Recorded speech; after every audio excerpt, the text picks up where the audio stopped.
الحمد لله نحمده ونستعينه ونستغفره ونعوذ بالله من شرور أنفسنا وسيئات أعمالنا من يهده الله فلا مضل له ومن يضلل فلا هادي له أشهد أن لا إله إلا الله وحده لا شريك له وأشهد أن محمدا عبده ورسوله أما بعد அன்பிற்குரிய இஸ்லாமிய சகோதரர்களே, தாய்மார்களே,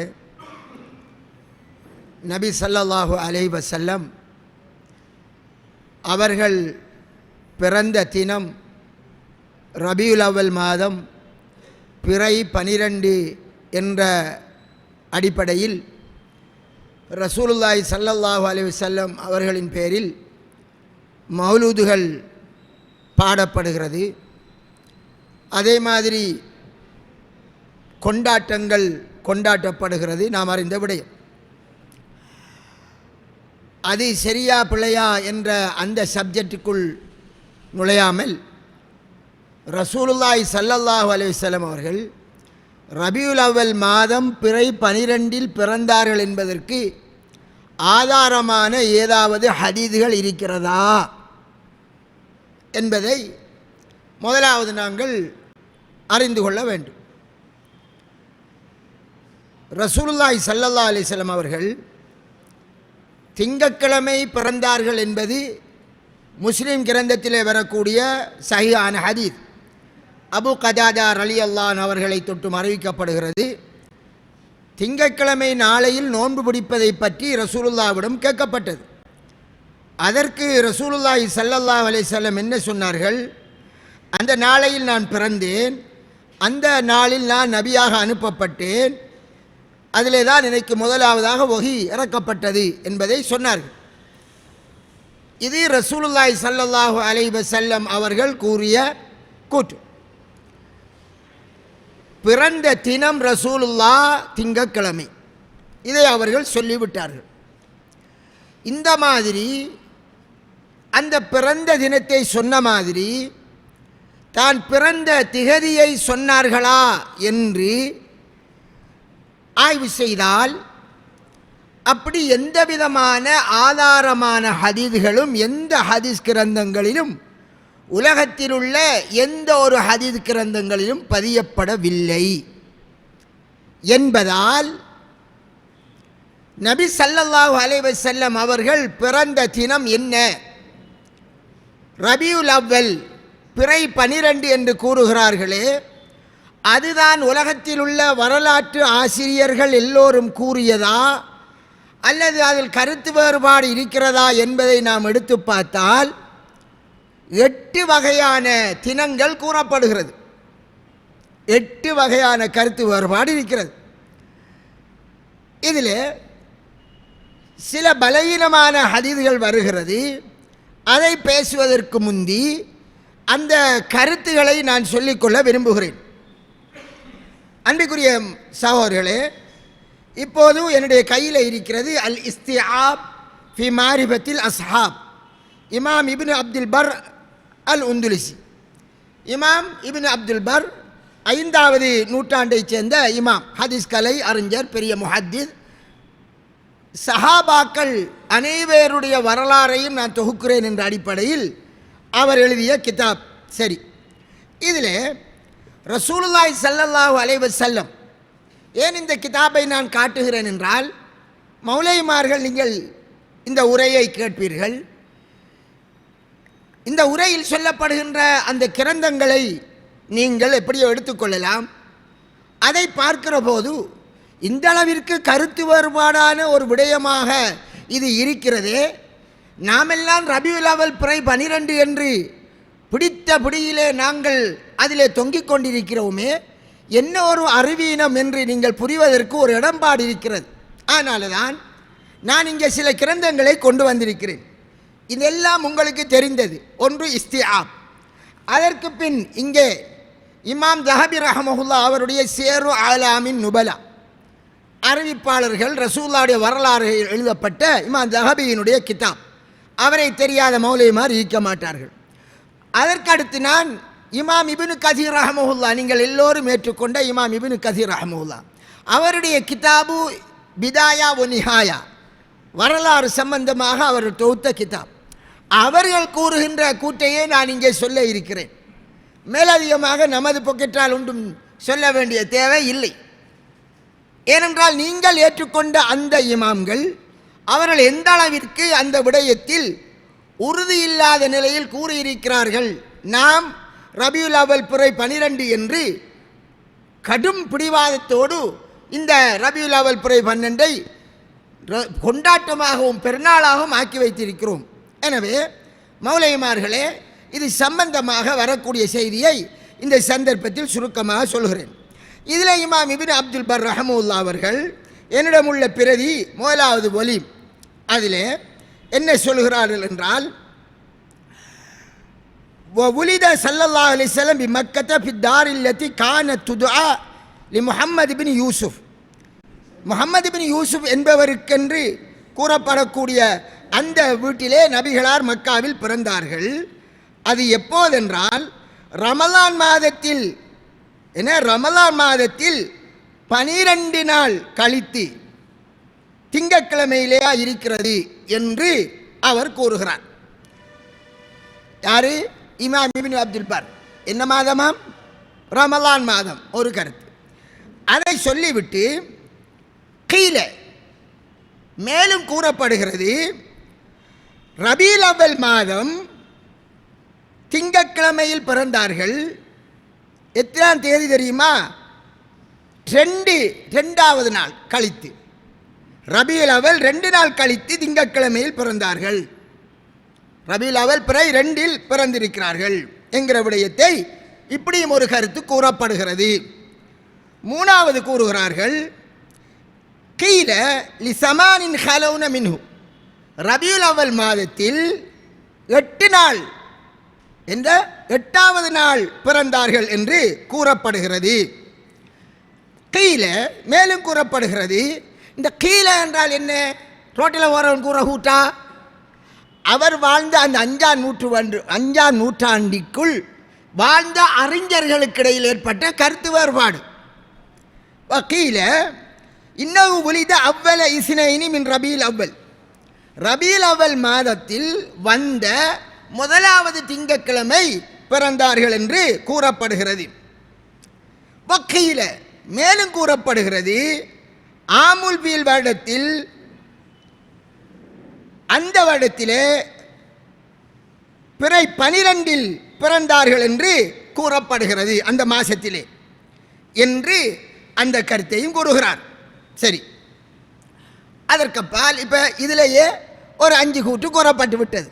அடுத்ததாக இமாம் ஹவாரிஸ்மி ரஹ்மத்துல்லாஹி அவர்கள் கூறுகிறார்கள், நபி ஸல்லல்லாஹு அலைஹி வஸல்லம் அவர்கள் ரபீல் அவ்வல் மாதத்தில் இருந்தும் 8வது நாள், ரபீல் அவ்வல் மாதம் 8வது நாள் திங்கட்கிழமை பிறந்தார்கள் என்று கூறுகிறார்கள்.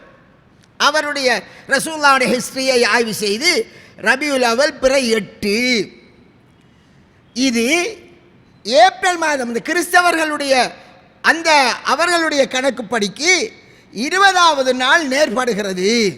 அதே மாதிரி அவர்கள் தொடர்ந்து சொல்கிறார்கள், ரபீல் அவ்வல் மாதம் 8வது நாள் வரக்கூடிய திங்கட்கிழமை தான் அவர்கள் நபியாகவும் அனுப்பப்பட்டார்கள் என்று அவர்கள் கூறுகிறார்கள். சரி, அன்பிற்குரிய சகோதரர்களே, இது இமாம் இப்னு அப்துல் பர் கூறுகின்ற கூற்று. இங்க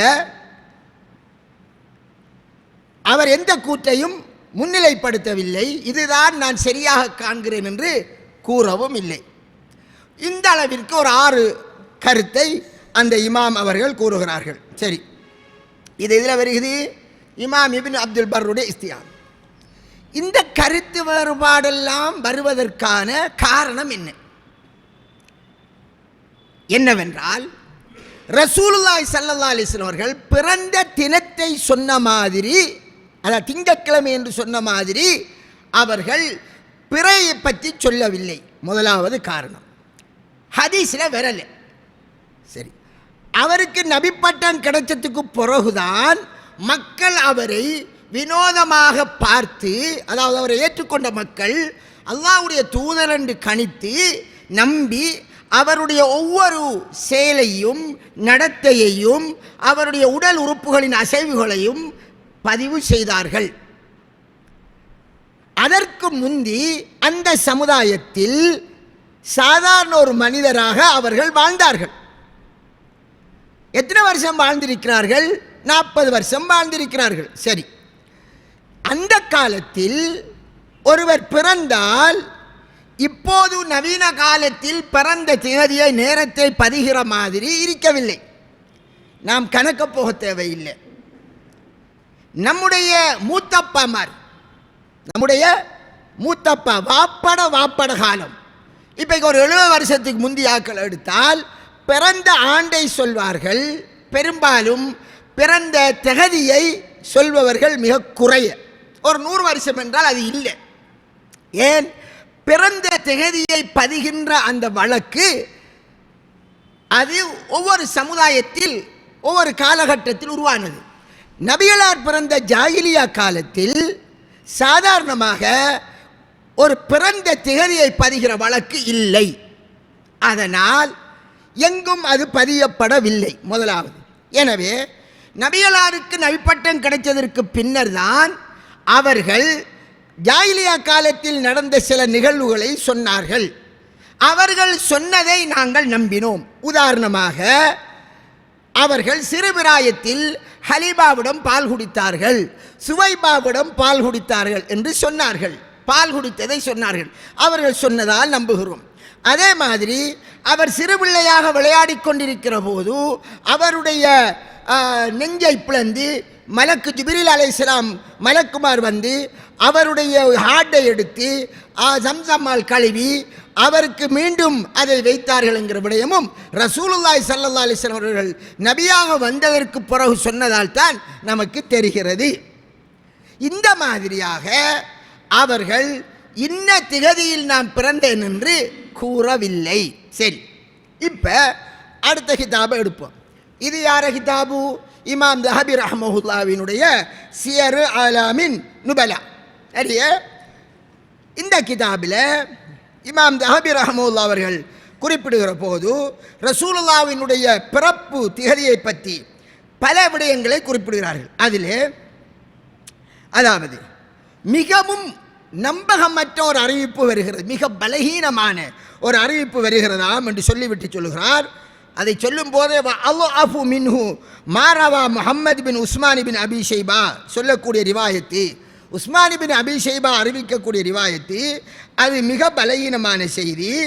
அதாவது முஹர்ரம் மாதத்தினுடைய ஆஷுராவிலே கற்பமானார்கள். ரமலானிலிருந்தும்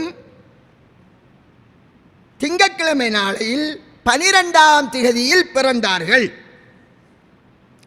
ரமலானிலே 12ஆம் திகதியில் பிறந்தார்கள் என்று அந்த செய்தி வருகிறது. ரமலானிலே, அதாவது முஹர்ரம் மாதம் கற்பமானார்கள்.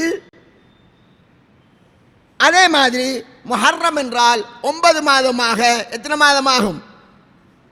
ரமலான் என்றால் 9 மாதமாகும். முஹர்ரம், சபர், ரபியுல் அவல், ரபியுல் சானி, ஜுமாதுல் அவல், ஜுமாதுல் ஆஹிர், ரஜப், ஷாபான், ரமலான் என்று வந்தால் 9 மாதமாகும். அந்த அடிப்படையில் அவர்கள் ரமலான் மாதம் பிறை 12இல் திங்கட்கிழமை பிறந்தார்கள் என்று வருகிறது. சரி, செல்லிப்பொடிச்சல்லார் இந்த செய்தி மிகவும் மோசமான, அதாவது மிக பலவீனமான ஹதீஸு என்று சொல்கிறார். சரி, அதே மாதிரி திருப்பி ஒரு செய்தியையும் இமாம் தஹபி ரஹ்மஹுல்லா குறிப்பிடுகிறார்கள். ரசூலுல்லாஹி ஸல்லல்லாஹு அலைஹி வஸல்லம் அவர்கள் ஆமுல் பீல் வருடம் பிறந்தார்கள். ஆமுல் பீல் வருடத்தில் ரபீல் அவல் மாதத்தில் இருந்தும் 12ஆவது நாளில் பிறந்தார்கள். இது இன்னும் ஒரு அறிவிப்பில் ரமலானில் திங்கட்கிழமை என்று கூறப்படுகிறது. அதையும் குறிப்பிடுகிறார்கள். மூணாவது, சயீத் இப்னு முஸையப் ரஹ்மத்துல்லாஹி என்ற தாபியின் சொன்னார். என்ன சொல்றார்? அவர் தாபிஐ, சஹாபி அல்ல. நபி ஸல்லல்லாஹு அலைஹி வஸல்லம் அவர்கள் ரபீல் அவல் மாதம் பிறை 2இல் பிறந்தார்கள்.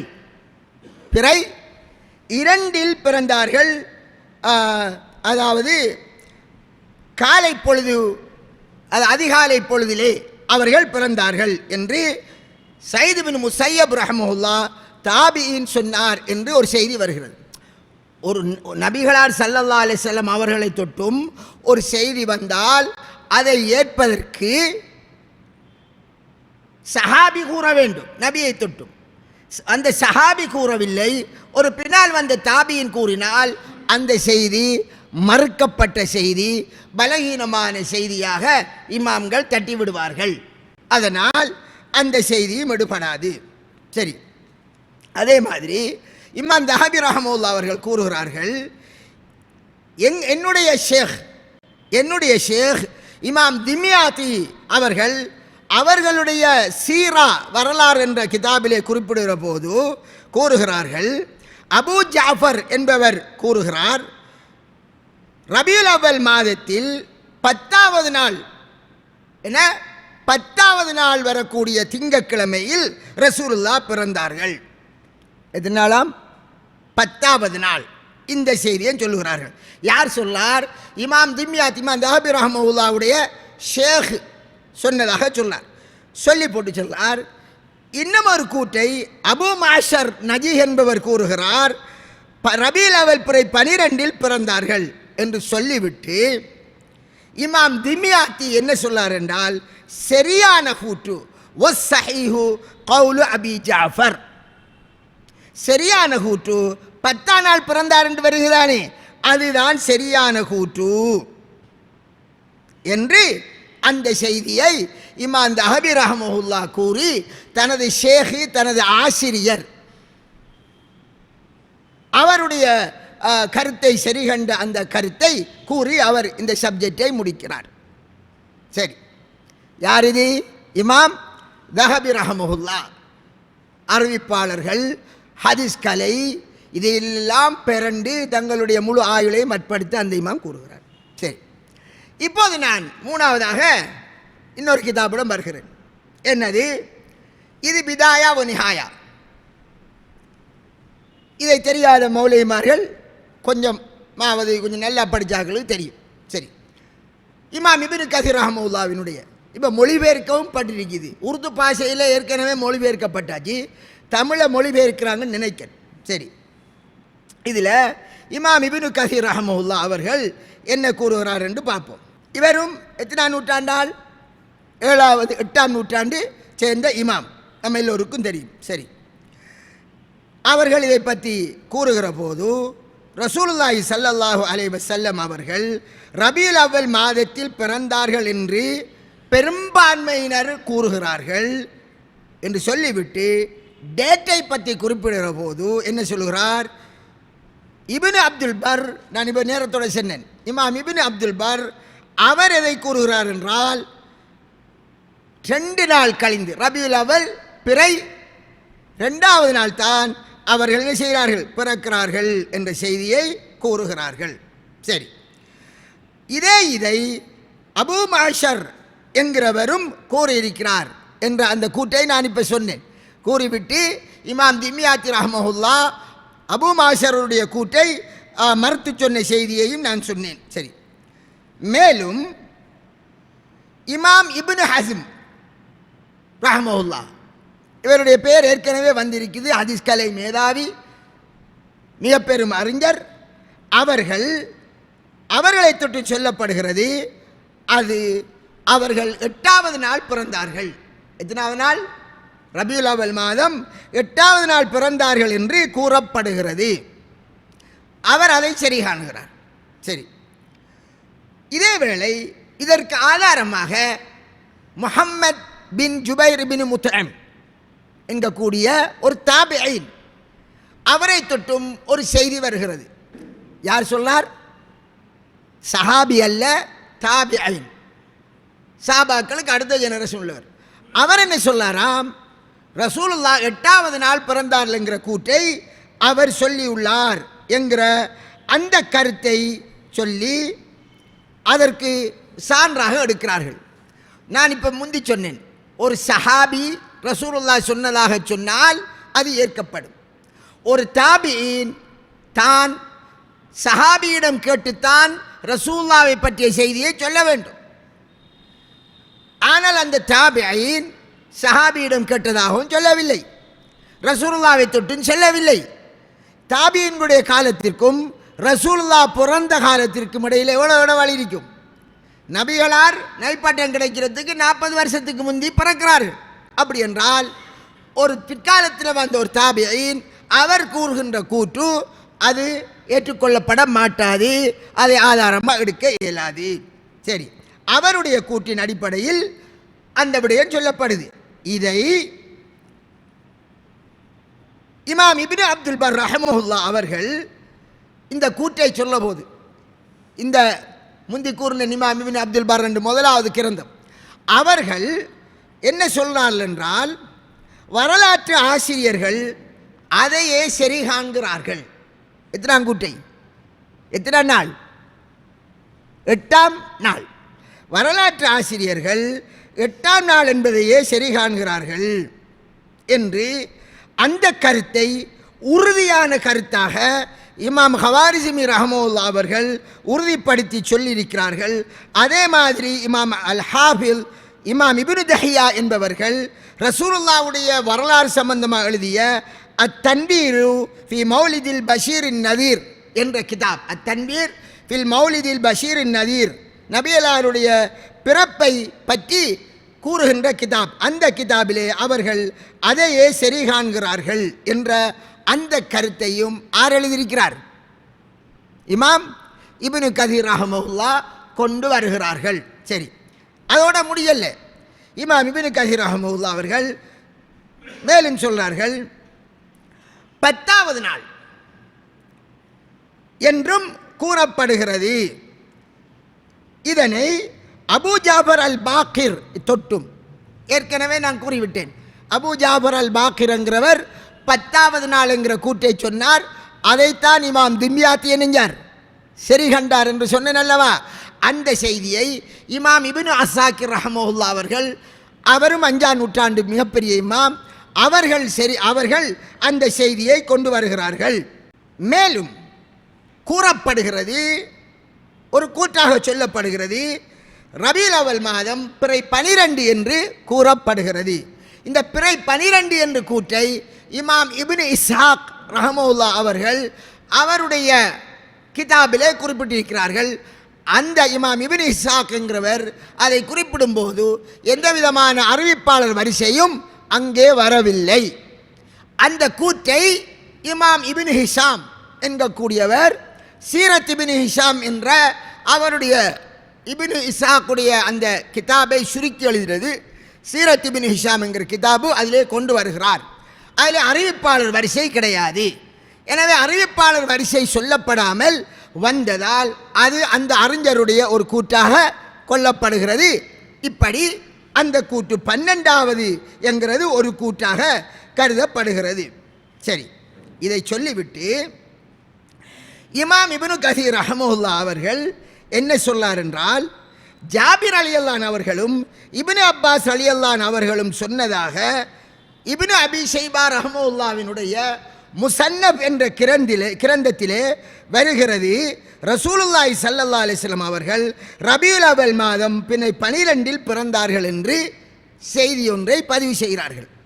எங்கேயாம் ரபியுல் அவல் பிறை 12 பிறந்தார்கள் என்று ஜாபிர் ரலியல்லாஹு அவர்களும் இப்னு அப்பாஸ் ரலியல்லாஹு அவர்களும் கூறியதாக அந்த செய்தி வருகிறது. அதிலே அவர்கள் அனுப்பப்பட்டார்கள், அதிலே தான் அவர்கள் மேராஜ் போனார்கள், அதிலே தான் ஹிஜ்ரத் செய்தார்கள், அதிலே தான் மரணித்தார்கள் என்று கூறப்படுகிறது. இந்த கருத்து பெரும்பான்மையான அறிஞர்களிடத்தில் பிரபலமாக இருக்கிறது என்று சொல்லிவிட்டு அல்லாஹு அலம், அல்லாஹ் தான் அறிந்தவன் என்று முடிக்கிறார். சரி, இப்போ உங்கள்கிட்ட ஒரு கேள்வி வரும், இந்த ஜாபிர் ரலியல்லாஹு அவர்கள் சொன்ன ஒரு செய்தி வருகிறது. அப்போ இந்த செய்தி என்னென்று கேட்டால், இந்த செய்தியை சொன்ன இமாம் இப்னு கதீர் ரஹ்மத்துல்லாஹ் அவர்கள் அவருடைய அந்த பிதாயா வ நிஹாயாவின் நாம் முந்தி எடுத்த ஜுசு வேறு, இது அடுத்த ஜுசு, அதிலே அவர்கள் என்ன சொன்னார்கள், இந்த செய்தியை கொண்டு வந்துவிட்டு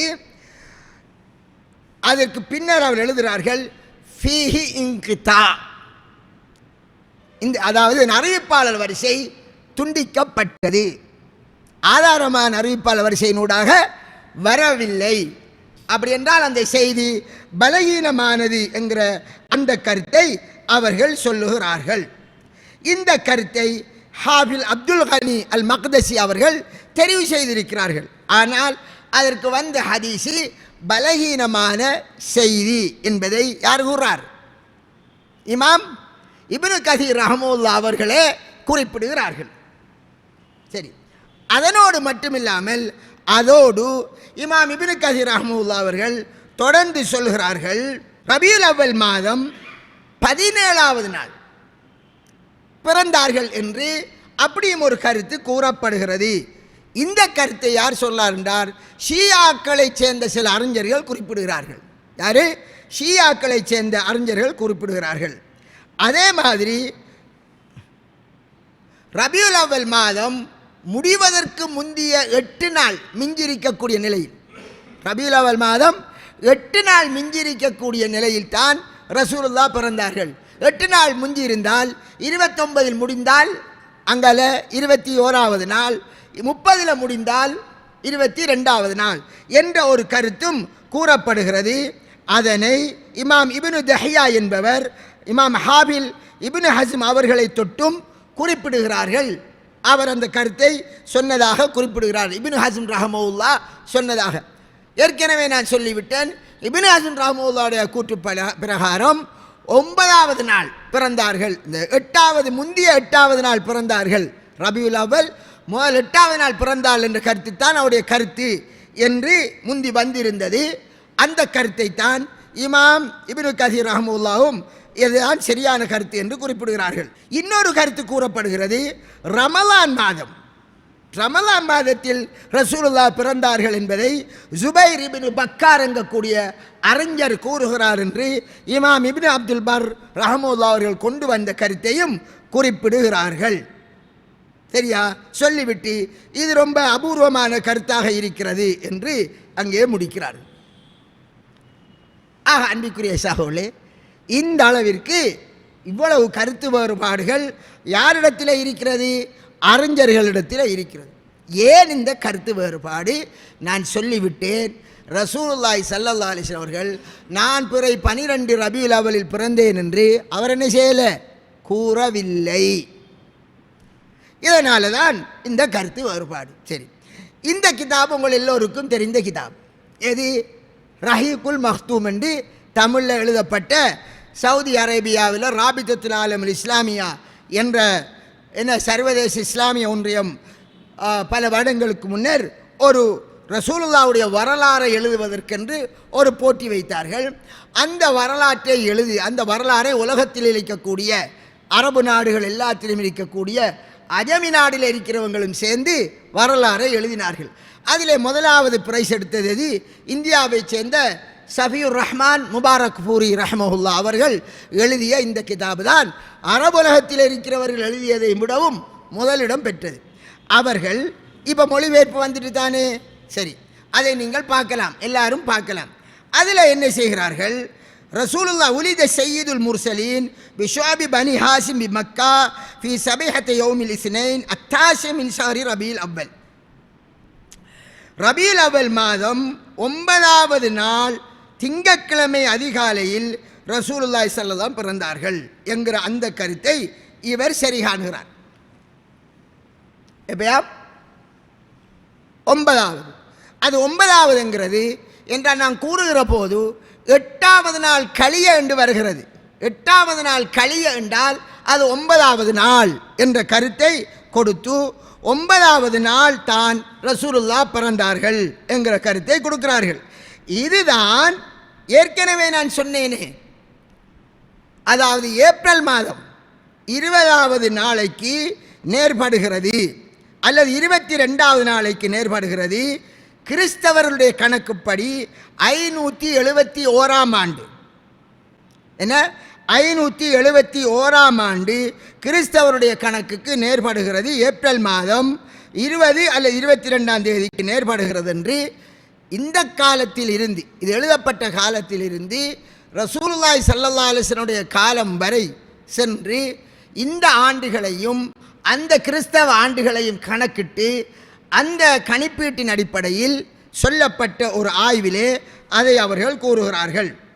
ஏனென்றால் அதை ஆய்வு செய்து 2 வகையான காலங்களையும் ஆய்வு செய்து வரலாறு ரீதியாக அவர்கள் என்ன செய்கிறார்கள்,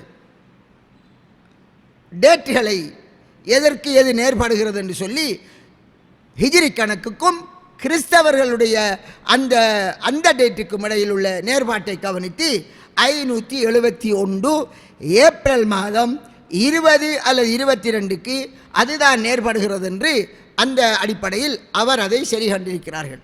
அன்பிற்குரிய சகோதரர்களே, இந்த அளவிற்கு கருத்து வேறுபாடு இருக்கக்கூடிய நிலையில், அதாவது ரபியுல் அவல் பிறை 2, ரபியுல் அவல் பிறை 8, ரபியுல் அவல் பிறை 9 அல்லது ரபியுல் அவல் பிறை 10 அல்லது ரபியுல் அவல் பிறை 12 இந்த மாதிரி அல்லது ரமலான் மாசமா என்ற இந்த கருத்து வேறுபாடுகள் இருக்கக்கூடிய நிலையில் எதுவும் ரசூலுல்லாஹி ஸல்லல்லாஹு அலைஹி வஸல்லம் அவர்களால் ஊர்ஜிதமாக சொல்லப்படவில்லை. எனவே யாரெல்லாம் ரசூலுல்லாஹி ஸல்லல்லாஹு அலைஹி வஸல்லம் அவர்கள் இந்த திகதியிலெல்லாம் பிறந்தார் என்று அடித்து சொல்வார்களோ அது வெறும் யூகம். பிறந்திருக்கலாம் என்று ஒன்றை சொல்லலாம், பிறந்திருக்கலாம் என்ற வார்த்தையை நாம் சொல்லலாம். இது முதலாவது விஷயம். 2வது, திங்கட்கிழமை பிறந்தார்கள். இப்போ ரசூலுல்லாஹி ஸல்லல்லாஹு அலைஹி வஸல்லம் அவர்கள் பிறந்த திங்கட்கிழமையை பெருநாளாக எடுத்தார்களா அல்லது வணக்கம் செய்வதற்குரிய, அல்லாஹ்வுக்கு நன்றி செலுத்துறதுக்குரிய ஒரு இபாதத்துடைய நாளாக எடுத்தார்கள் என்றால் என்னெஞ்சிருக்கிறார்கள், நோன்பு நோற்றிருக்கிறார்கள். ஏன் நீங்கள் திங்கட்கிழமை நோன்பு பிடிக்கல் என்று கேட்டதற்கு ரசூலுல்லாஹி ஸல்லல்லாஹு அலைஹி வஸல்லம் அவர்கள் கூறக்கூடிய காரணம், நான் அந்த நாளில் பிறந்தேன், அந்த நாளில் நான் நபியாக அனுப்பப்பட்டேன். சரி, இப்போ இந்த முறை ரபியுல் அவல் வந்திருக்கிறது, பிறை 12. என்ன கிழமை வந்திருக்கிறது? நம்முடைய ஸ்ரீலங்காவில் என்ன கிழமை எடுத்தா? திங்கக்கிழமையா? திங்கள் நாளைக்கு. திங்கள் எப்போ? நாளைக்கு. ஒவ்வொரு வருஷமும் மாறி மாறி வரும். பிறந்த தினத்தை ரசூலுல்லாஹ் பெருநாளாக எடுக்காமல் அவர்கள் எடுத்தது எந்த மாதிரி? இபாதத்துடைய தினமாக எடுத்தார்கள். அதேவேளை ரசூலுல்லாஹி ஸல்லல்லாஹு அலைஹி வஸல்லம் அவர்கள் மரணித்த தேதியை பற்றி சொல்ல போது அது திங்கட்கிழமை. புகாரியில் வரக்கூடிய ஹதீஸிலேயே அந்த செய்தி வருகிறது. ரசூலுல்லாஹி ஸல்லல்லாஹு அலைஹி வஸல்லம் அவர்கள் ஃபஜ்ருடைய, அதாவது அனஸ் ரலியல்லாஹு சொன்னார்கள், திங்கட்கிழமை நாள் ஃபஜ்ருடைய தொழுகையில் சஹாபாக்கள் இருக்கிற போது அபூபக்கர் ரலியல்லாஹு அவர்கள் தொழுவிக்கிறார்கள். அப்போது ரசூலுல்லாஹி ஸல்லல்லாஹு அலைஹி வஸல்லம் அவர்கள் ஆயிஷா ரலியல்லாஹுடைய ரூம், அந்த அவர்கள் இருக்கக்கூடிய அந்த அறையிலே, ஆயிஷா நாயர் வீடு பக்கத்தில், அதுக்குள்ள திரையை நீக்கிவிட்டு ரசூலுல்லாஹ் அவர்களின் பக்கம் பார்க்கிறார்கள். சஹாபாக்கள் தொழுகையில் இருக்கிறார்கள். பின்னர் நபி ஸல்லல்லாஹு புன்முறுவலித்தார்கள் என்று அந்த செய்தி வருகிறது. அப்போ ரசூல் ஸல்லல்லாஹு அலைஹி வஸல்லம் அவர்கள் மரணித்தது திங்கட்கிழமை. அந்த செய்தியை மரணித்த தேதி எப்போ என்றால் அது ரபியுல் அவல் பிறை 12. அதை ரசூலுல்லாஹி ஸல்லல்லாஹு அலைஹி வஸல்லம் அவர்கள் நபியாக இருப்பதாலும் அவர்களுடைய மரண செய்தி என்கிறது ஒட்டுமொத்த முஸ்லிம் சமுதாயத்தில் மிக பெரும் ஒரு நிகழ்வை, ஒரு துக்கமான நிகழ்வை ஏற்படுத்தியதால் அந்த தேதி அடையாளப்படுத்தப்பட்டது. அதை தெளிவாக கூறப்பட்டிருக்கிறது. எனவே ஸல்லல்லாஹு அலைஹி வஸல்லம் அவர்கள் மரணித்த தேதிதான் ரபியுல் அவல் பிறை 12 தவிர பிறந்த தேதி ரபியுல் அவல் பிறை 12 அல்ல. பெரும்பான்மையான அறிஞர்கள், இமாம்களாக இருந்தவர்கள், அவர்கள் குறிப்பிடுகிற போது நான் சொன்னேன், எதை குறிப்பிட்டார்கள்? ரபியுல் அவல் பிறை 10 குறிப்பிட்டார்கள். அதே நேரம் இன்னும் சில அறிஞர்கள் 9 குறிப்பிடுகிறார்கள், இன்னும் சில அறிஞர்கள் 8 குறிப்பிடுகிறார்கள், இன்னும் சில அறிஞர்கள் 2 குறிப்பிடுகிறார்கள் என்கிற போது அது அந்த டேட் என்பது ஒரு முக்கியமாக ஒன்றாக இருந்திருந்தால், மார்க்கத்துக்கு தேவையான விடயம் என்று ஒன்றாக இருந்திருந்தால் நிச்சயமாக ரசூலுல்லாஹ் தான் பிறந்த தினத்தை சொன்ன மாதிரி நிச்சயம் இணைஞ்சிருப்பார்கள், சொல்லி இருப்பார்கள். இந்த உம்மத்திற்கு தேவையான எதையையும் நன்மை பயக்கக்கூடிய எதையையும் ரசூலுல்லாஹ் சொல்லாமல் மரணிக்கவில்லை. அல்லாவும் மறந்தவன் அல்ல, ரசூலுல்லாவும் ஸல்லல்லாஹு அலைஹி வஸல்லம் அவர்களும் தேவையானதை சொல்லாமல் மரணிக்கவும் இல்லை.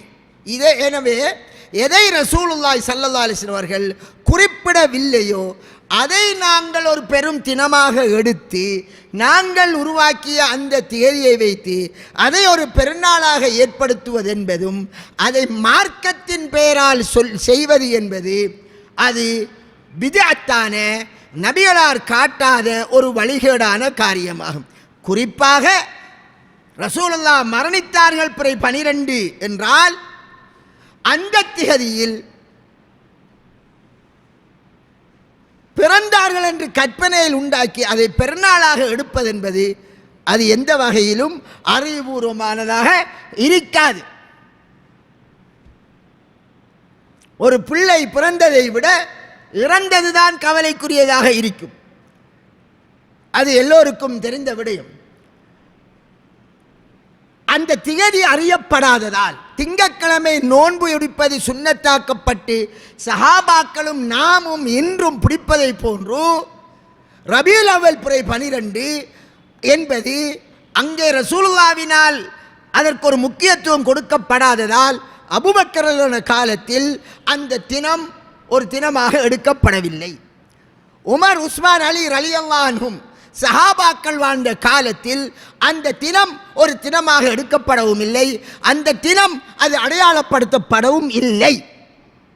பொற்காலம் என்று சொல்லப்பட்ட சஹாபாக்கள் காலத்தில் அந்த தினம் ஒரு தினமாக அறியப்படாததால் அதற்கு முக்கியத்துவம் கொடுக்கப்படாததால் இவ்வளவு பெரிய கருத்து வேறுபாடு வந்தது. கருத்து வேறுபாடு வந்ததனுடைய பின்னணியே என்ன என்றால் அந்த தினத்திற்கு சஹாபாக்கள் என்ன செய்யவில்லை, எந்த ஒரு முக்கியத்துவமும் கொடுக்கவில்லை, எந்த ஒரு ஃபங்க்ஷனும் நடத்தவில்லை, அதற்கென்று எந்த விதமான ஒரு ஆர்வமூட்டலும் செய்யவில்லை. சஹாபாக்கள் செய்யவில்லை, தாபீன்கள் செய்யவில்லை, தபவு தாபீன்கள் செய்யவில்லை.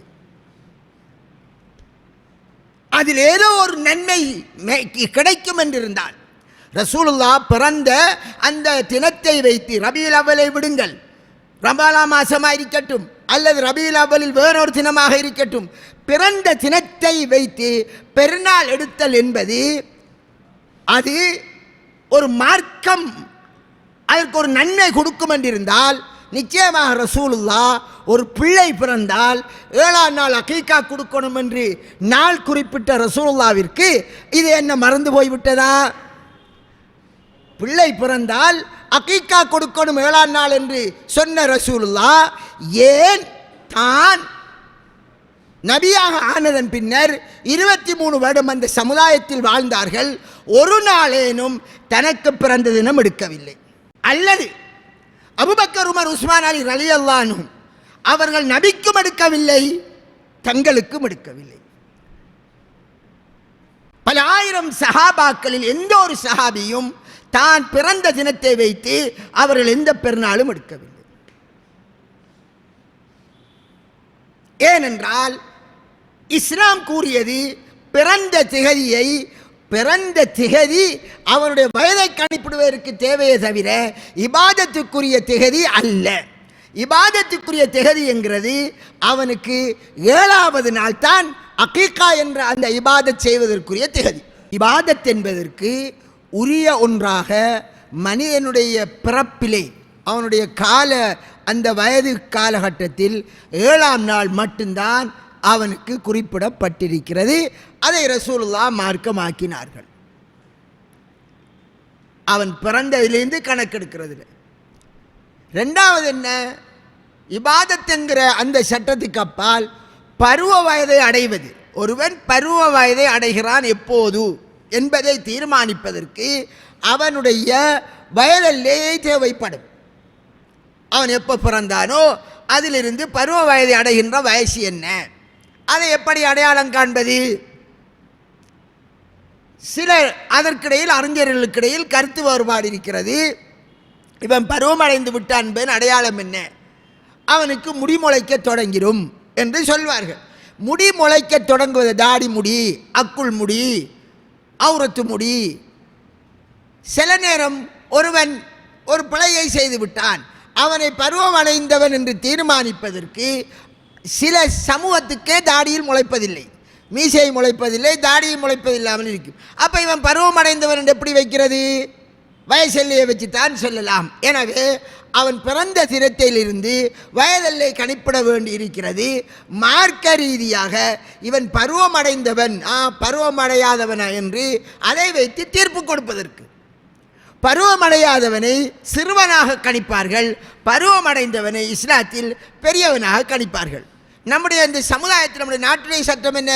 18 வயசானால் பெரியவன், 18 வயசுக்கு உட்பட்டவன் என்றால் சிறியவன் என்ற ஒரு கணிப்பீடு வச்சுருக்காங்கன்னு. இஸ்லாத்தில் அது அல்ல. இஸ்லாமிய கணிப்பீடு என்ன? பருவம் அடைந்தால் அவர் பெரியவர். ஒரு பெண்ணாகிறவள் குமரானால் அவள் பெரியவள். குமராகிறதுங்கிறது வெளிப்படையாக பெண்களுக்கு தெரிய வந்துடும். ஒரு வீட்டில் ஒரு பிள்ளை குமராகுது என்றால் குறைஞ்ச தகப்பனுக்கும் தாய்க்குமாவது தெரியும். ஆம்பளை பிள்ளையை பொறுத்தவரை அவர் பருவமடைந்து விட்டார் என்பதை அவருடைய வெளி அடையாளங்களான முடிமுளைத்தல் போன்ற விடயங்கள் சில சமூகங்கள் இல்லாதால் அவரை வயதெல்லையை வைத்து சொல்வது. அந்த வயதெல்லை என்ன கூறுகிறார்கள்? 15 வயதானால் அவர் பருவமடைந்து விட்டார் என்று முடிவெடுக்கலாம். அதை எங்கிருந்து எடுக்கிறார்கள் என்றால், ரசூலுல்லாஹி ஸல்லல்லாஹு அலைஹி வஸல்லம் அவர்கள் சிலரை ஜிஹாதுக்கு போக அவர்கள் அனுமதி கேட்ட போது அனுமதிக்கவில்லை. உதாரணம், இப்னு அப்பாஸ் ரலியல்லாஹு அவர்கள் ரசூலுல்லாஹ் எத்தனையோ யுத்தத்தில் கலந்து கொண்டார்கள், ஒரு யுத்தத்திற்கும் அவர் போகவில்லை.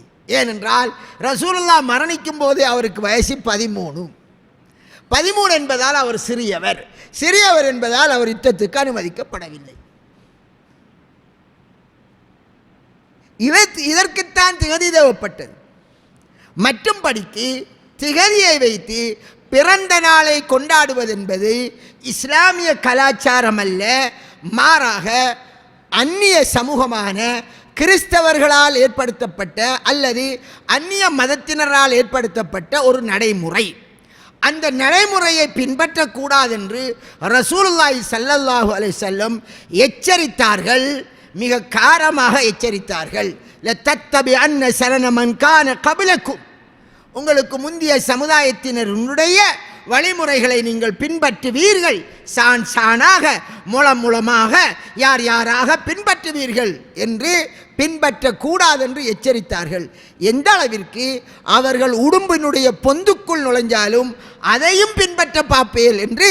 அப்படி நீங்கள் உலக விவகாரத்திலும் கூட சாதாரண மார்க்க விடயம் மட்டுமல்ல எதிலேயும் அப்படி பின்பற்றுவேல் என்று சொன்னார்கள். ஆக ஒரு அந்நிய மதத்தை சார்ந்தவர் கென்றா இருக்கக்கூடிய ஒரு ஆடை, அந்நிய மதத்தவர்களுடைய மத ஆடை என்று வரக்கூடிய ஒரு ஆடை காவி நிற ஆடை. அந்த காவி நிற ஆடையை அந்த நபித்தோழரை பார்த்து ரசூலுல்லாஹ் அதை கலத்தி விடு என்றார்கள். ஏனென்றால் அது அந்த மதத்தினருக்குரிய அந்த கலர் மத அடையாளமாக இருந்தது, அவர்களுக்கு ஒப்பாகிவிடக்கூடாது என்று சொல்லப்பட்டது. ஒரு சாதாரணமாக அவர்களுக்கு ஒப்பாகணும் என்ற நோக்கத்தில் உடுக்கவில்லை. நாம் இப்போது ஃபேஷன் என்ற அடிப்படையில் எப்படி முடிவெட்டுகிறோமோ அவர்களை பார்த்து, நடிகர்களை பார்த்து, கிறிஸ்தவர்கள் மேற்கத்தியரை பார்த்து நாங்கள் செய்வதை போன்ற அந்த சஹாபி செய்யவில்லை. மாறாக அவருக்கு கிடைச்சது ஒரு ஆடை, அவர் இருந்ததற்காக உடுத்தார். ரசூலுல்லாஹ் எண்ணம் சரி என்றாலும் செயலில் வெளிப்படையில் ஒத்துப்போகக்கூடாது என்று ஆடையை கலத்து சொன்னார்கள் என்பதிலிருந்து என்ன புரியலாம்? அவர்களுடைய கலாச்சாரம் என்று அவர்களுக்காக அவர்கள் உண்டாக்கிய விடயங்களை நாங்கள் எங்களுடைய ஒரு மதகிரிகையாகவோ கலாச்சாரமாக எடுப்பது எங்களுக்கு தடுக்கப்பட்டது. அந்த அடிப்படையில் உருவாக்கப்பட்ட இந்த பிறந்த தினத்தை எங்களுடைய சாதாரணமான பிள்ளைகளுக்கே எடுப்பது மார்க்கப்படி கூடாது, தடுக்கப்பட்டது. எங்களுடைய பிள்ளைகளுக்கு சாதாரணமாக எடுப்பதே தடுக்கப்பட்டது. நம்முடைய அப்துல்லாவுக்கும் அப்துல் ரஹ்மானுக்கும் யூனிஸுக்கும் பிறந்த தினத்தை வைத்து எடுப்பது தடுக்கப்பட்டது என்றால், எங்களுக்கே தடுக்கப்பட்ட ஒரு காரியத்தை புனிதரான ரசூலுல்லாவுக்கு செய்வதென்பது அந்த ரசூலுல்லாவை அசிங்கப்படுத்தக்கூடிய ஒரு காரியம். அல்லாஹ்வின் தூதர் யூத கிறிஸ்தவர்களை பின்பற்றக்கூடாது என்று எச்சரித்திருக்க, அவர்களை பின்பற்றி அவர்களுடைய வழியிலே பிறந்த தினத்திற்கென்று ஒரு முக்கியத்துவம் கொடுத்து அந்த தினத்தை வைத்து அவர்கள் கொண்டாடுகின்ற விதத்தில் நாங்கள் ஒரு விழாவாக எடுத்தால் அது ரசூலுல்லாஹ் கொண்டு வந்த மார்க்கத்தை அதை அசிங்கப்படுத்துவதாக கருதப்படுமே தவிர புனிதப்படுத்துவதாக ஆகாது. காரணம், இந்த மார்க்கம் அந்நியர்களிடம் கடன் வாங்கி பின்பற்றுவதற்கு சொல்லப்பட்ட மார்க்கம் அல்ல. மாறாக நபிகளார் ஸல்லல்லாஹு அலைஹி வஸல்லம் அவர்கள் பூரணப்படுத்தி விட்டு போன மார்க்கம். பூரணப்படுத்தி விட்டு போன மார்க்கத்தில் நாங்கள் அதில் குறையுள்ள மாதிரியும், பூரணப்படுத்தப்பட்ட மார்க்கத்தில் ரசூலுல்லாஹ் இந்த மார்க்கத்தை கொண்டு வந்தவர், அவரை புகழ்வதற்கான வழிகளை சொல்லாமல் சென்று விட்டார், அதனால் நாங்கள் அதை செய்து நிறைவுபடுத்த வேண்டி இருக்கிறது என்று நாங்கள் ஒரு வாதத்தை வைக்கிறது என்பது மிக பெரும் அறியாமையும் இஸ்லாத்தினுடைய பூரணத்துவத்தை நாங்கள் விமர்சனம் செய்கிறதாகவும் ஆகிவிடும். அது மிக பெரும் வழிகேடாக ஆகிவிடும். பூரணப்படுத்தி ரசூலுல்லாஹ் போகின்ற போது இருந்த சஹாபாக்கள், நபிகளார் மரணித்ததன் பின் 4 ஹலீஃபாக்களுடைய காலத்தில் எவரும் அந்த உத்தம சீலர்களான சஹாபாக்கள் எங்களை விட 1000 மடங்கு ரசூலுல்லாஹ் மீது நேசம் கொண்டவர்கள், ஒரு தினமேனும் எங்களுக்கு இந்த அருளை கொண்டு வந்தாரே என்று கருதி அவரை நாங்கள் மேன்மைப்படுத்துவோம் என்று நினைத்து அவர் பிறந்த தினத்தை தேடி எடுத்து அதன் அடிப்படையில் நாளை குறிப்பிட்டு பெருநாளை எடுக்கவில்லை. அவர்கள் மார்க்கத்தில் மிக தெளிவோடு நடந்தார்கள், புரிந்தார்கள். இந்த மார்க்கத்தில் பூரணப்படுத்தப்பட்டாச்சு, நாம் ஒன்றை அங்கே செய்கிற போது ரசூலுல்லாஹ்வுடைய மார்க்கத்தை அசிங்கப்படுத்தியது ஆகிவிடும் என்று அவர்கள் செய்யவில்லை. இமாம் ஷாஃபி, இமாம் புகாரி, இமாம் முஸ்லிம், இமாம்களாக வாழ்ந்த எந்த ஒரு இமாமும் அந்த ரசூலுல்லாஹ்வின் பிறந்த தினத்திற்கு ஒரு முக்கியத்துவம் கொடுக்காததால் இவ்வளவு பெரிய கருத்து வேறுபாடு வந்தது. அவ்வாறு இருக்க அறியாமையிலான எங்களுடைய சமுதாயங்கள் அரபுலகங்களிலேயும் தான், அரபல்லாத அஜமிகள் உலகத்திலேயும் தான் இந்த சமுதாயம் ரசூலுல்லாஹ்விற்கு முக்கியத்துவம் கொடுக்கிறோம் என்ற பெயரிலே அறியாமையினால் அவர்கள் எத்தனை வகையான அனாச்சாரங்களை செய்கிறார்கள் என்று நான் சொல்ல தேவையில்லை. நபிகளாரை நீங்கள் நேசிக்கிறீர்களா? அவருடைய வழிமுறையை எடுத்து வாழுங்கள். சஹாபாக்கள் நேசத்திற்கு அடையாளமாக பின்பற்றி காட்டிய மாதிரி வாழுங்கள். அதுவே நீங்கள் ரசூலுல்லாஹ்வை நேசித்ததாக அமையும் என்பதை கூறுகிறேன். அதே நேரம் கடைசியாக ஒரு விடயத்தை சொல்லிக்கொள்ள வேண்டும். என்னவென்றால், இந்த பிறந்த நாள் கொண்டாடுகிறவர்கள் ஒரு விடயம் சொன்னார்கள். இந்த அரபு லோகத்தில் இருந்து கூட இதை ஒரு பெரிய ஆதாரமாக சொன்னார்கள். என்ன சொன்னார்கள் என்றால், ரசூலுல்லாஹி ஸல்லல்லாஹு அலைஹி வஸல்லம் அவர்கள், சஹாபாக்கள், தாபீன்கள் எல்லாம் ரசூலுல்லாஹ்விற்கென்று பிறந்த நாள் கொண்டாடவில்லை தான். அவர்கள் செய்யவில்லை என்றால் அது ஹராம் என்ற கருத்து வருமா? ஹராம் என்று சொல்ல இயலாது என்று கூறி என்ன சொன்னார்கள் என்றால், ஒரு இஸ்லாமிய சட்டக்கலையில் ஒரு விதியை சொல்வார்கள். ஒரு விடயத்தை பற்றி பேசாமல் விட்டது, ஒரு விஷயத்தை பற்றி அவர்கள் பேசாமல் விட்டது அது ஹராம் என்பதற்கு அல்ல. ரசூலுல்லாஹ் ஒன்றை பேசவில்லை என்றால், ஒன்றை சொல்லவில்லை என்றால் அது ஹராம் என்று சொல்வதா என்று ஒரு விதியை கொண்டு வருகிறார்கள். அதாவது உதாரணமாக என்னது, ரசூலுல்லாஹி ஸல்லல்லாஹு அலைஹி வஸல்லம் அவர்கள் கார் ஓடுறது, பஸ் போகிறத பற்றி ஒன்றும் பேசலை. அப்போ நபிர காலத்தில் இல்லை. இப்போ நாம் கார் ஓடுறோம், பஸ் ஓடுறோம், ஃப்ளைட்டில் போகிறோம், சந்திரமணத்துக்கு போகிறோம். அப்போ அது ஹராம் என்று சொல்லலாமா? இல்லை தானே என்ற ஒரு கேள்வி எழுப்பி, அது மாதிரி அந்த காலத்தில் அவர்கள் செய்யலை, அதனால் அது ஹராம், நாம் செஞ்ச ஹராம் என்று சொல்ல வரையலா என்ற ஒரு கேள்வியை எழுப்பி அறியாத மக்களை அப்படியே சரிதானே என்று அவர்கள் சொல்ல அளவு காக்கிறார்கள். அன்புக்குரிய சகோதரர்களே, கார் ஓடுறது, பஸ் ஓடுறது என்கிற இந்த விடயங்களும் தான் ஏனைய உலகளாவிய விடயங்கள். உலகளாவிய விடயங்களை ரசூலுல்லாஹ் எங்களுடைய விருப்பத்துக்கேற்ப அல்லாஹ் தடுக்காத வரை நீங்கள் செய்யுங்கள் என்று அல்லாஹ் சொல்லிவிட்டார், ரசூலுல்லாஹ் சொல்லிவிட்டார்கள். மீலாது விழா என்பது உலகளாவிய விடயமா? இல்லை, அது மார்க்க விடயம். ரசூலுல்லாஹ் என்ன சொன்னார்கள்? மார்க்கத்தில், எங்களுடைய இந்த மார்க்கத்தில் யார் புதிதாக ஒன்றை உண்டாக்குவானோ அது நிராகரிக்கப்பட்டது, அது பித்அத்து, ஒவ்வொரு பித்அத்தும் வழிகேடு, வழிகேடெல்லாம் நரகத்தில் என்றார்கள். மார்க்க விடயம் என்பதை, இபாதத் என்கிற விடயங்கள் அது ரசூலுல்லாவினால் பூரணப்படுத்தப்பட்டாச்சு. எதையெல்லாம் ரசூலுல்லா சொல்லித்தரவில்லையே இபாதத் என்று, அந்த இபாதத்துகளை நாங்கள் உருவாக்க இயலாது. அதனால்தான் இமாம் ஷாஃபி ரஹ்மத்துல்லாஹி அவர்களுடைய விதி, அவருடைய விதி தஃப்ஸீர் இப்னு கஸீரிலே சூரத்துன் நஜ்ம் வன் லைஸலில் இன்சானி இல்லா மாசா என்ற வசனத்திற்கு விளக்கம் கூறுகிற போது இமாம் இப்னு கஸீர் ரஹ்மத்துல்லாஹி அந்த விதியை குறிப்பிடுகிறார்.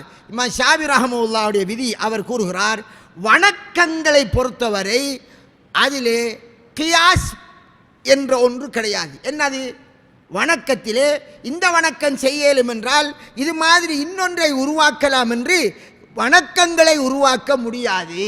வணக்கத்தை பொறுத்தவரை சஹாபாக்கள் செய்ததைத்தான் செய்ய வேண்டும், ரசூலுல்லாஹ் சஹாபாக்களுக்கு கற்றுக் கொடுத்ததைத்தான் செய்ய வேண்டும் என்று சொல்லி மரணித்தவர்களுக்கு குர்ஆன் ஓதுவது சேராது என்று யார் சொன்னார்? ஷாஃபி இமாம். ரசூலுல்லாஹ்வுடைய காலத்தில் ஓதவில்லை, சஹாபாக்கள் காலத்தில் மரணித்தவருக்கு குர்ஆன் ஓதவில்லை. எனவே அது நன்மையான காரியமாக இருந்தால் லசபக்கூனா இலைஹி, எங்களை விட அவர்கள் முந்தி செய்திருப்பார்கள். எனவே நன்மை என்பதை, நன்மையுடைய காரியங்கள் அவர்களை பின்பற்றுவதில் தான் இருக்கிறதே தவிர நாங்களாக புதிதாக உருவாக்குவதல்ல. அந்த விதியின் அடிப்படையில் இபாதத்துகள் எல்லாமே ஹராம், அல்லாஹ்வும் ரசூலும் கற்றுத்தந்த இபாதத்தை தவிர. அதான் இபாதத்துக்குரிய விதி. இபாதத் என்று நாம் ஒன்றை உண்டாக்க இயலாது. அதனால தான் சஹாபாக்கள் இரவெல்லாம் நின்று வணங்க துவங்கிய போது ரசூலுல்லாஹ் என்ன செய்கிறார்கள்? தடை செய்கிறார்கள். சஹாபாக்கள் ரசூலுல்லாஹ் வழிகாட்டாமல் இரவெல்லாம் நின்று வணங்கிய போது தடை செய்கிறார்கள். அப்படி நீ வணங்கக்கூடாது, என்னில் தான் உங்களுக்கு முன்மாதிரி இருக்கிறது என்று சொல்கிறார்கள். அதே நேரம் சில சஹாபாக்களுக்கு ரசூலுல்லாஹ்விடம் அனுமதி எடுக்காமல் அவர்கள் வணங்கிய போது ரசூலுல்லாஹ் அதற்கு அங்கீகாரம் கொடுத்தார்கள். சுன்னா என்ற அந்த சொல்லுக்கு நபிகளார் சொன்னது, செய்து காட்டியது, அங்கீகாரம் கொடுத்தது என்று நீங்கள் படித்திருப்பீர்கள். ரசூலுல்லாஹ் உயிரோடு இருக்கிற போது ஒரு சஹாபி செய்ய அவருக்கு ரசூலுல்லாஹ் ஆமோதித்தால், அங்கீகாரம் கொடுத்தால் அது கியாம நாள் வரையும் மார்க்கமாகும். ரசூலுல்லாஹ் சஹாபாக்கள் செய்ய அங்கீகரித்தது மார்க்கம், அது பூர்த்தியாக்கப்பட்டு விட்டது. எதையெல்லாம் ரசூலுல்லாஹ் அங்கீகாரம் கொடுக்கவில்லையோ அதை பின்னர் ஒருவர் உருவாக்கவும் முடியாது. இது இப்படி இருக்க அறியாத மக்களுக்கு மத்தியிலே பஸ் ஓடுறதையும் கார் ஓடுறதையும் சந்திர மண்டலத்துக்கு ரொக்கெட்டில் போகிறதையும் சொல்லி சஹாபாக்கள் ரொக்கெட்டில் போனாங்களா, அப்போ நீங்களும் போன பித்அத் தான் என்றால் மார்க்கத்தில் தான் பித்அத்தே தவிர உலக விடயங்களில் அல்லாஹ்வும் ரசூலும் தடுக்கவில்லையா? அது அனைத்தும் உங்களுக்கு அனுமதியான விடயம் என்பதை அருமை ரசூலுல்லாஹி ஸல்லல்லாஹு அலைஹி வஸல்லம் அவர்களே தெளிவாக சொன்னார்கள். எந்த சந்தர்ப்பத்தில் அந்த ஹதீஸை கூறி முடிக்கிறேன். அதாவது மதீனாவிலே அந்த மக்கள் பேரித்த மரங்களுக்கு மகரந்த சேர்க்கை அடிப்படையில் அதனுடைய விளைச்சலை அதிகப்படுத்துவதற்காக அந்த காரியத்தை செய்கிற வழக்கிருந்தது. ரசூலுல்லாஹ் மக்காவிலிருந்து மதீனாவுக்கு வந்தவர்கள் விவசாய அனுபவம் இல்லாதவர்கள், அவர் ஒரு வியாபாரி, அவர் தொழில் விடயத்தில் பெரிய அனுபவம் இல்லை. அதனால் அந்த மக்களிடம் விவசாய ஈச்சம்பரத்திலே அவர்கள் பாலையை மகரந்த சேர்க்கைக்காக சேர்க்கிறதை பார்த்துவிட்டு இப்படி செய்யத்தானே வேணும், அல்லாஹ் நாடினா முளைக்கும் இதாகுந்தான் என்று அவருடைய கருத்தை சொல்லிவிட்டார். என்னத்துக்காக அவர்கள் செய்கிறார் என்ற அந்த நுண்ணறிவு ரசூலுல்லாஹ்விற்கு தெரியாது. அவர்கள் அந்த முறை விட்டுட்டார்கள். ரசூலுல்லாஹ் வந்த வாயில் வந்த வார்த்தை நின்றுட்டு அந்த மகரந்த சேர்க்கைக்கான அந்த வேலையை செய்து விட்டு விட்டார்கள். அந்த முறை ஈச்ச மரங்கள் எல்லாம் விளைச்சல் ரொம்ப கம்மியாக போய்த்து, என்னப்பா இந்த முறை உங்களோட மரங்கள் எல்லாம் இந்த மாதிரி விளைச்சல் இல்லாமல் இருக்கன்னு திருப்பி ரசூலுல்லாஹ் ஸல்லல்லாஹு அலைஹி வஸல்லம் பார்த்து கேட்குற போது என்ன சொன்னார்கள்? நீங்கள் தானே யார் ரசூலுல்லாஹ் சென்னையல், அதனால் நாங்கள் விட்டோம்ண்டு. அந்த நேரம்தான் ரசூலுல்லாஹி ஸல்லல்லாஹு அலைஹி வஸல்லம் அவர்கள் ஒரு விதியையே சொல்லிவிட்டார்கள். என்ன அந்த விதி? உலக விடயம் என்றால் அதை பற்றி அறிந்தவர்கள் நீங்கள் தான், உங்களுடைய உலக விவகாரங்களை அறிந்தவர்கள் நீங்கள் தான் என்று சொன்னார்கள். மார்க்க விடயமா, அதை என்னிடம் கேட்டு தெரிந்து கொள்ளுங்கள் என்று ரசூலுல்லாஹி ஸல்லல்லாஹு அலைஹி அவர்கள் மார்க்க விடயங்களுக்குத்தான், நான் மார்க்கத்தை தான் பூரணப்படுத்துவதற்கு அனுப்பப்பட்டேன் என்கிற விடயத்தை அங்கே சுட்டிக்காட்டி அதாவது மார்க்க விடயத்தை தெரியாவிட்டால் கேளுங்கள், உலக விடயமாக அதை நீங்கள் அறிந்தவர்களோடு கேட்டு செஞ்சு கொள்ளுங்கள் என்றார்கள். அதனால் இந்த பஸ்ஸோர காரோர ஃப்ளைட்டோர கதையெல்லாம் உலகத்தோடு சம்மந்தப்பட்டது. இன்னும் மைக்கில் பேசுகிறோம், ரசூலுல்லாஹ் மைக்கில் பேசினாங்களா, ஸ்பீக்கரில் பாங்கு சொன்னாங்களா, மிம்பரில் வந்து என்னது அந்த இந்த மாதிரி வீடியோ கேமரா எல்லாம் இருந்தான்னு கேட்குறது, இதெல்லாம் உலக விடயங்கள். இதெல்லாம் ரசூலுல்லாஹ் எதையெல்லாம் தடுக்கவில்லையோ அது எல்லாம் ஹலால். மார்க்க விடயம் என்பது புதிதாக ஒரு வணக்கத்தை, ரசூலுல்லாஹ் காட்டாத வணக்கத்தை உருவாக்குவதே பித்அத் என்ற பெயரிலே, அதற்கு வழிகேடு என்ற பெயரிலே ரசூலுல்லாஹ் பெயர் சொல்லி அதை தடுத்து விட்டுத்தான் சென்றார்கள் என்ற அடிப்படையை புரிந்து கொள்ளுங்கள். வாஹிரு தாவானா அல்ஹம்துலில்லாஹ்.